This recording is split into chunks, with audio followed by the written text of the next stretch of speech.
48.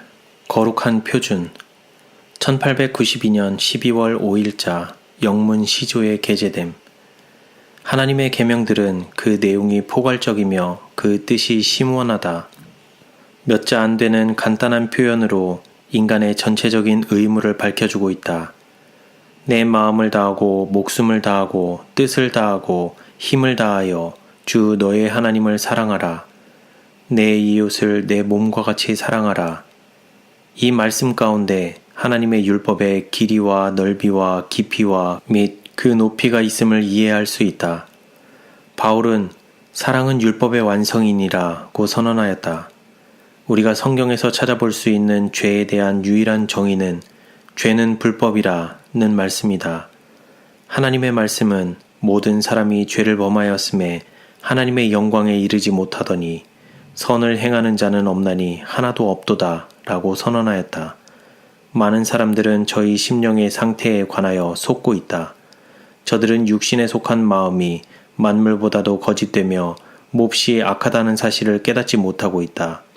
저들은 저희 자신의 의로 스스로 감싸고 있으며 저들 자신의 인간적인 품성의 표준에 도달하는 것으로 만족하고 있다. 그러나 저들이 거룩한 표준에 이르지 못하고 저들 자신의 힘으로 하나님의 요구들을 감당하지 못하게 될 때에 저들의 절망이 얼마나 처절할 것인가. 우리는 자기 자신을 스스로 헤아려 볼 수 있으며 우리끼리 서로 비교해보고 우리는 이 사람만큼 혹은 저 사람만큼 잘하고 있다고 말할 수 있을는지 모르나 문제는 우리가 어떤 심판에 응해야 하느냐 하는 것이다.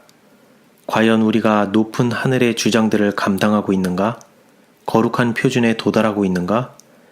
우리의 심령이 하늘에 계신 하나님의 뜻과 일치하고 있는가?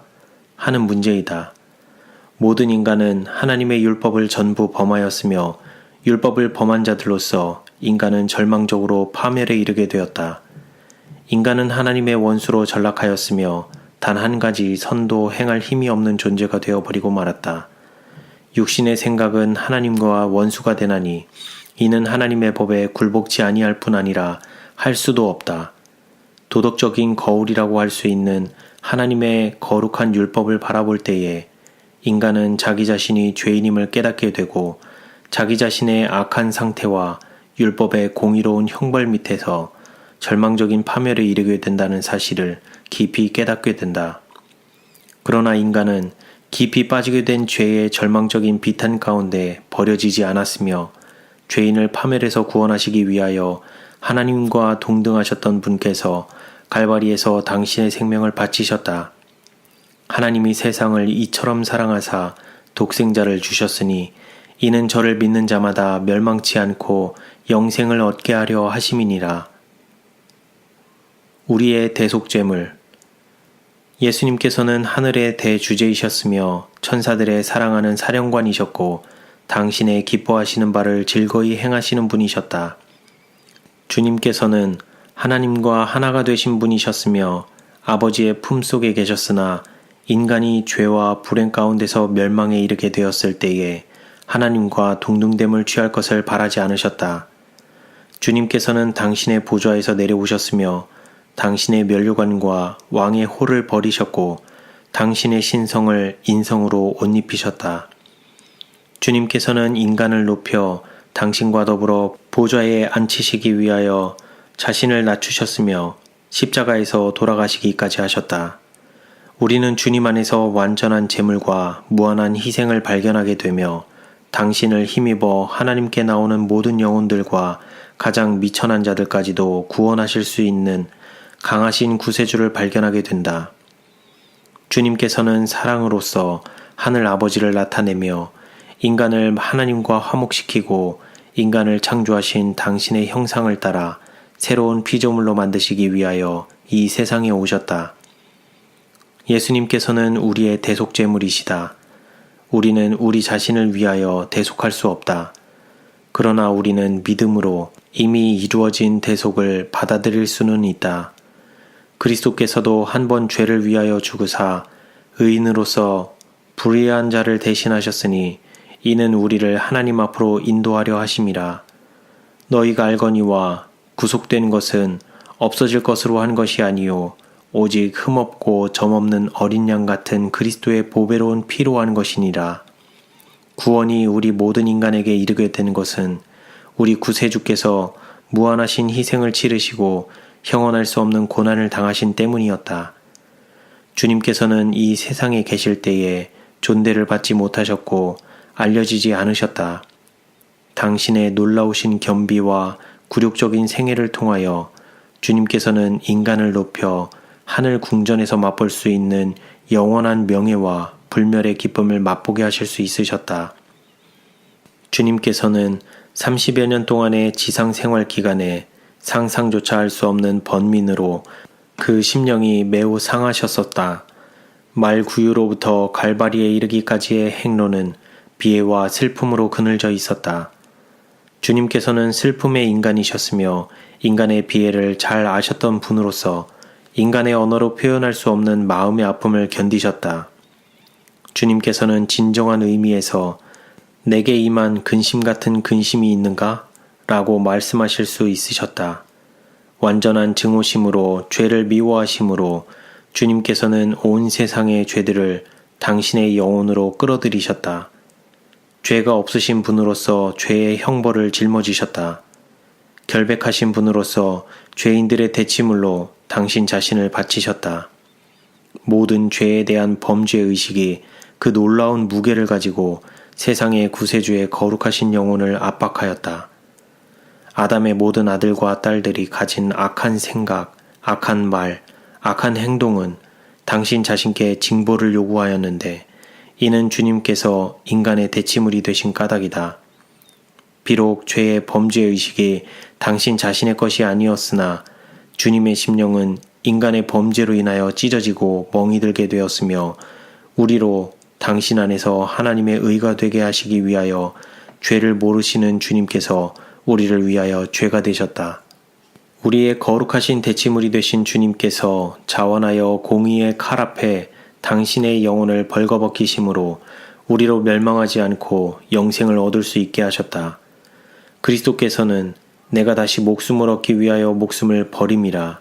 이를 내게서 빼앗는 자가 있는 것이 아니라 내가 스스로 버리노라. 나는 버릴 권세도 있고 다시 얻을 권세도 있다고 말씀하셨다. 이 지상의 어떤 인간이나 하늘의 어떤 천사도 죄의 값을 치를 수 없었다. 반역한 인간을 구원하실 수 있는 분은 오직 예수님 뿐이셨다.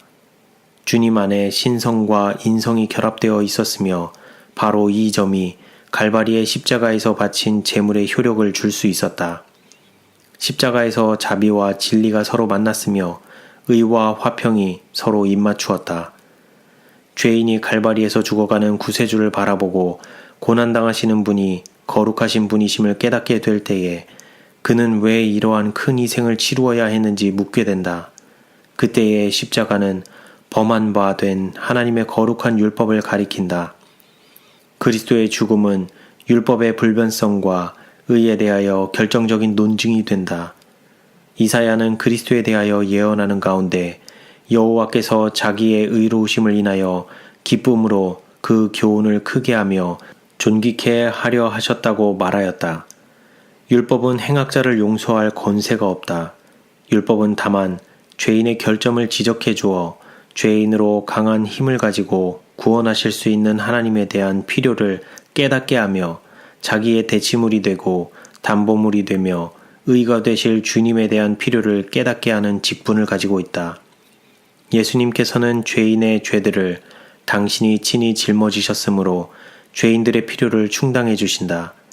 그가 찔림은 우리의 허물을 인함이요 그가 상함은 우리의 죄악을 인함이라.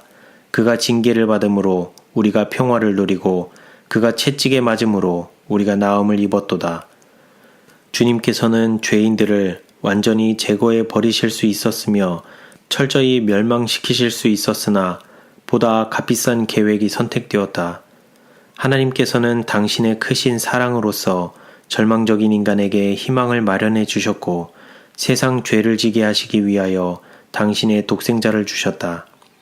하나님께서 하나밖에 없는 풍성한 은사로서 온 하늘에 부어주셨으므로 인간이 구원의 잔을 받을 수 있으며 하나님의 후사가 되고 그리스도와 함께 한 후사가 되게 하시기 위하여 어떤 필요한 도움도 아끼지 않으실 것이다. 하나님의 사랑에 대한 계시. 그리스도께서는 하나님의 사랑을 세상 사람들에게 나타내셔서 모든 인간의 심령을 당신에게로 이끄시기 위하여 오셨다.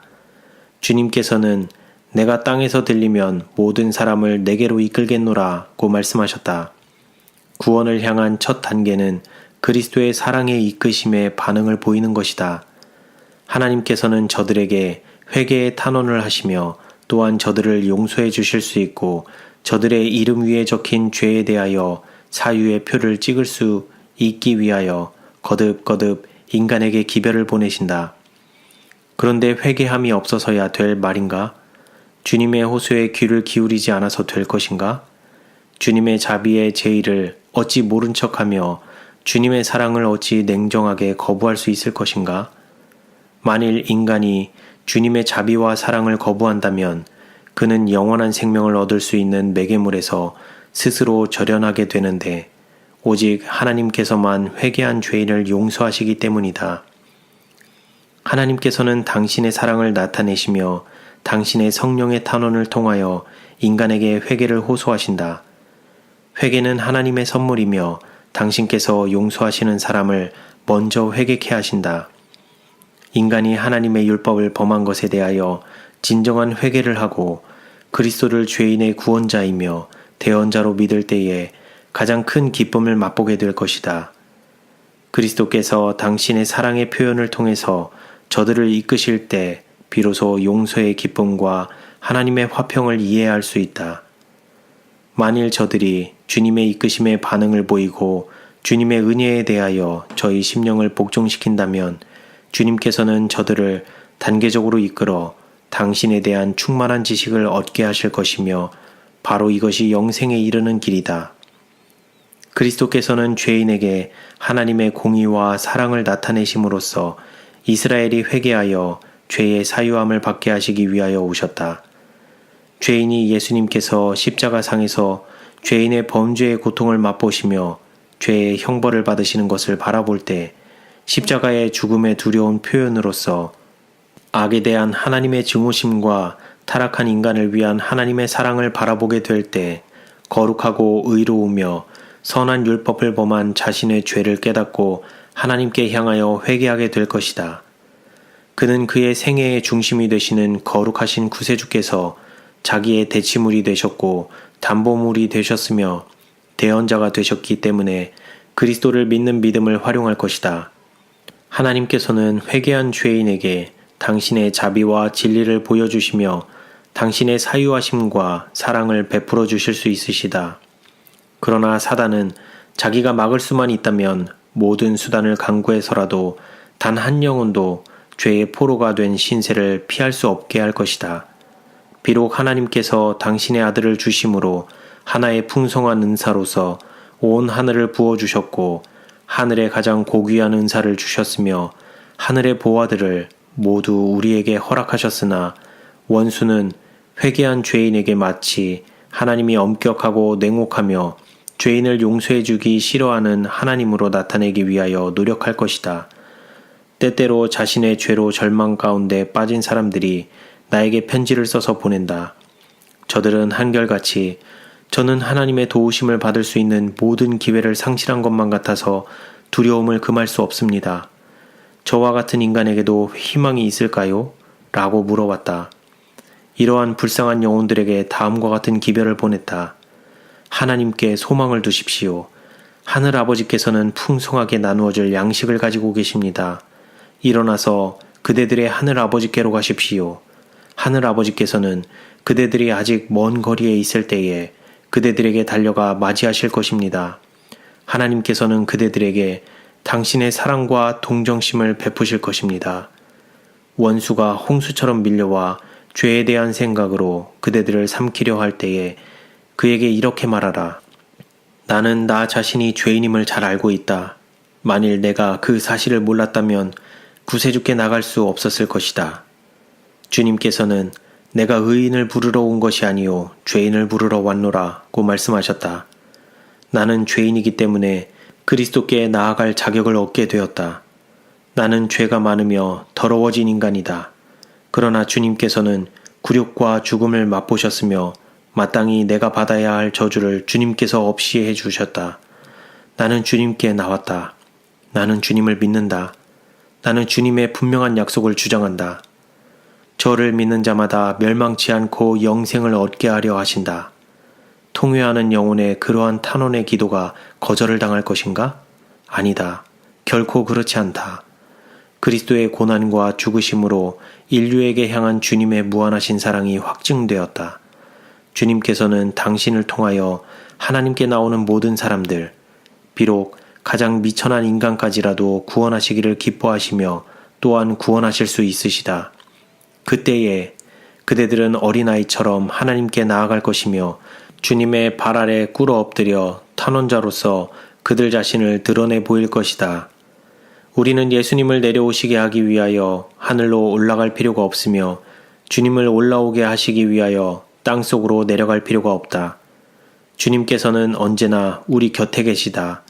그리스도께서는 볼지어다 내가 문 밖에 서서 두드리노니 누구든지 내 음성을 듣고 문을 열면 내가 그에게로 들어가 그로 더불어 먹고 그는 나로 더불어 먹으리라 고 하셨다. 만일 우리가 허락만 한다면 주님께서는 얼마나 기꺼이 영혼의 성전을 당신의 소유로 삼으시려고 하실 것인가? 주님께서는 마음 문 밖에 서서 기다리시며 문을 두드리는 분으로 당신 자신을 상징하셨다. 그런데 왜 주님께서는 들어오시지 않고 계신가? 그 까닭은 죄에 대한 사랑이 마음 문을 닫아버렸기 때문이다. 그러므로 우리가 죄를 완전히 포기하기로 마음 먹자마자 우리의 범죄를 인정하는 순간에 인간의 영혼과 구세주 사이에 가로막혀 있던 장벽은 완전히 무너지고 말 것이다.